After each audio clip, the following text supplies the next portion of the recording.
Hello po, welcome to my channel. Sa araw na to, gumawa po ako ng lunch box ng aking alaga. Ito po yung kanyang baon. So, ayan, papamagi ko lang po sa inyo kung paano ko po ito ginawa. Kaya tara, samahan niyo po ako at mag-intro muna tayo.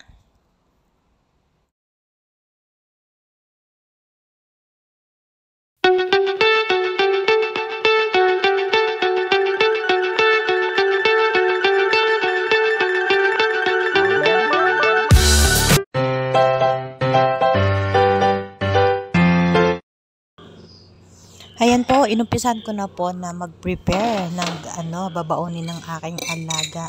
Sen po, naglagay po ako ng dalawang itlog. Binati ko po ito. Tapos maglalagay po ako dito ng konting konti lang na condensed milk. Ayan. Siguro nagtataka kayo, no, kung bakit lang condensed milk yung aking inilagay dito. Imbis na asin sana, no. Pero hindi, condensed milk, pero medyo malamis-lamis yung ating itlog. So ayan, hindi po tayo maglalagay ng asin dyan. Condensed milk ang aking nilagay kasi yung aking ipapalaman dito ay cheese at saka ham. Ayan, kaya no need na hindi na kailangan yung asin. Yan, kasi yung sa loob niyan maalat-alat na, kaya kailangan malasahan na medyo matamis-tamis yung labas para lalong yummy yung kanyang baon. So, ayan po, binati ko lang po ito, papatiin ko lang po ito ng ganito. Yan, tayo lang po natin hanggang sa mabati po natin ng mabuti yung ating itlog. Ayan. At itatabi ko po ito at paglalagay po ako dito ng tinapay. So, ayan. Nalagay ko po muna yung tinapay at saka yung ham at cheese. So, ayan. Kumuha po ako ng 4 na slice. Bali, 4 na slice po yung aking bread. Saan po maglalagay lang po ako dito sa ibabaw ng cheese, sliced cheese. Ayan. Tapos, lalagyan ko ng ham. Ayan. Bali, 2 ham lang po yung aking ilalagay dito. So, ayan. Ito po yung dulo. Tapos, itong sa gitna, cheese lang po yung aking ilalagay. Bali, 2 cheese po yung aking nilagay dito. Cheesy, yummy. Ayan. Dahil pong cheese kasi, ayan, cheese lover po kami. So, ayan po, papatungan ko lang din po ulit ito ng tinapay at maglalagay po ako ulit dito ng ham, tapos cheese. Kaya lang po, yung aking paggawa.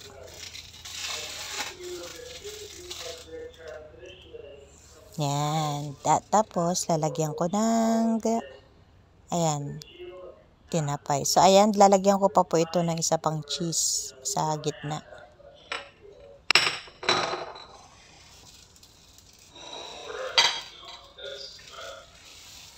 At, ayan, tapos ko na po nilagay yung mga palaman ng aking tinapay. Ito po yung aking ibababad dito. Ayan, bababad dito sa tinapa, sa itlog. Bababad ko po ito, tapos piprito ko po. Ayan, so ayan, habang ginagawa ko po ito po mayroong isa pong cheese, ilalagay ko po dun sa gitna para lalong masarap. Habang ginagawa ko po ito, pinapainit ko na po yung aking kawalit. Nilagyan ko na rin po ng konting mantika. Butter sana, kaya lang mantika na yung nakalagay. Ayan. Tapos, ganito ang aking ginawa. Bababad ko lang po yung gilid-gilid. Gilid-gilid muna bago yung ibabaw at saka yung ilalim.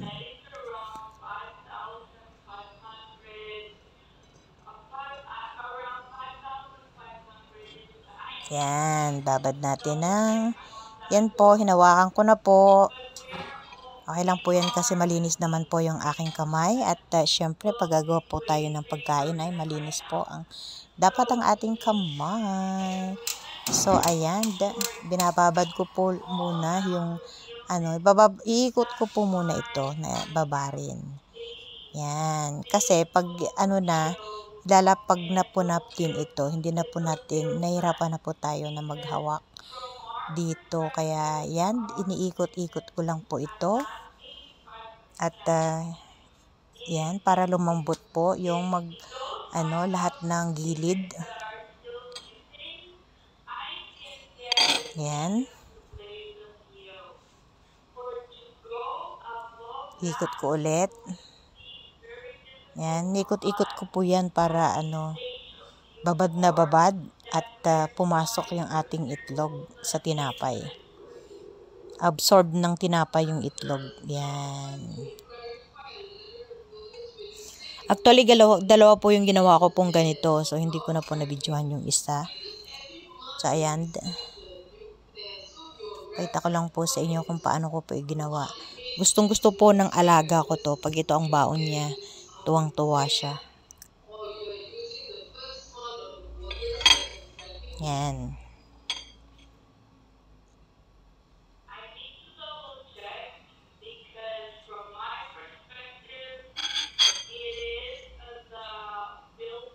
O yan. Tapos, pahihigain ko na.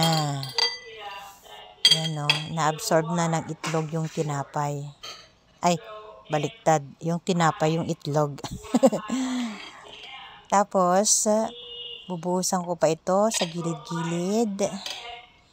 Para sure na lumambot na yung gilid-gilid. Alam natin na medyo matigas yung gilid. Kaya, kailangan natin na babaran mabuti, babad mabuti yung gilid-gilid.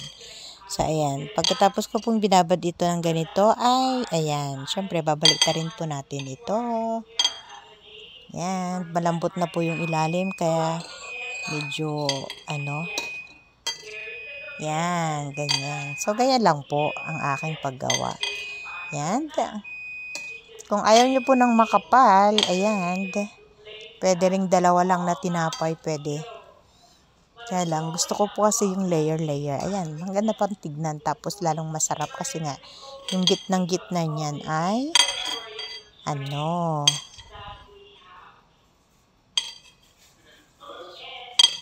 cheesy. Yan, pagkatapos po nito, ipiprito ko na. So, ganyan lang po. Kadali. Paggawa ng breakfast.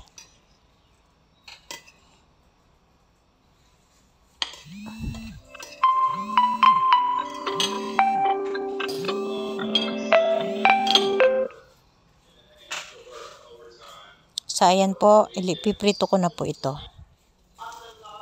Ayan, nilagay ko na. Kasi tumunog yung aking at hindi ko na i-play pala. Akala ko na pindot ko. So, ayan, na ko na po, nabaliktad ko na po. Ayan, sa naman na, ang gilid-gilid naman ng ating, lulutuin. Ayan, iprito. Yan no, diba? Yummy. Tsura pa lang niya, yummy na yan. Lalo na pag matitikman nyo yan. Naku po, yummy. Magugustuhan nito ng mga bata na baon.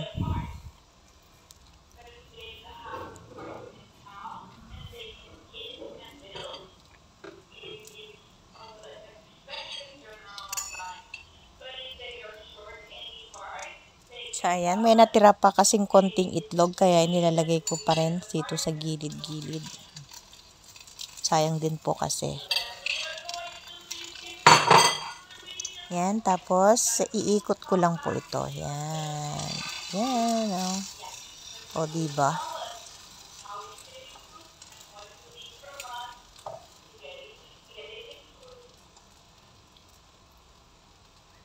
Alalay lang po natin kasi matutumba po yan pag hindi po natin alalayan.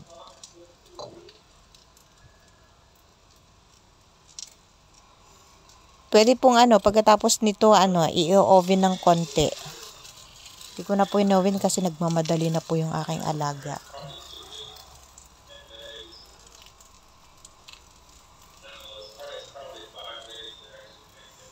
Yan.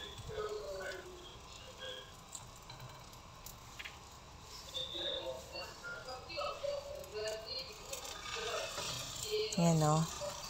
Ikot-ikot lang hanggang sa maprito lahat ng gilid-gilid tapos okay na. So, ayan po, ganyan lang po kadali at kasimple yung ating pagluto, pag-prepare ng baon ng mga bata or guy na dumulas. So, ayan. Hindi pa po kayo nagsasubscribe, pa-subscribe na lang po. At don't forget to like, share, comment po kayo. At syempre, don't forget to click the notification bell po para updated po kayo sa lahat ng mga videos na ina-upload ko po.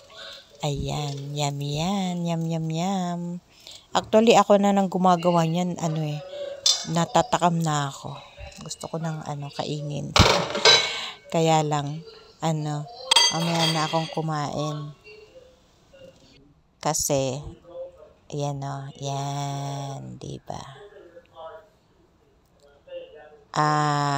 Babaonin ito ng aking alaga. Yan, diba?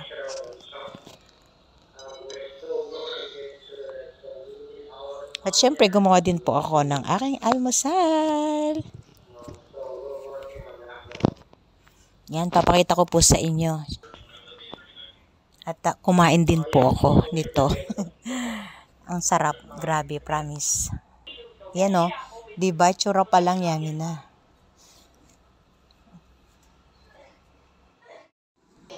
So, ayan, baon ng alaga ko to. Siyempre, gagawa din po ako ng aking almusal na ganito. At papakita ko po sa inyo, nahulog na ayan. Kumakain ako. At yan. Ito na yung aking niloto. Ginawa. Ayan. Diba yummy yan? Sarap. Kain po tayo. Thank you for watching again. Maraming salamat pong muli sa inyong patuloy na panonood at sa walang sawang pagsuporta. Maraming salamat po sa inyong lahat. Yan. Kain po tayo. Tignan nyo. Grabe ang sarap. Promise. Yan po, hanggang sa muli. Thank you for watching again. Bye. God bless. See you po sa susunod ko pong videos. Kain po tayo. Ang sarap niyan. At syempre, meron akong kape. Yan, ito yung aking almusal. Isang hiwa lang ng ganito, okay na. Pero yung mga alaga ko, grabe. Isang buong ganito. Yan. Thank you po. Bye. God bless. See you po sa sunod ko pong videos.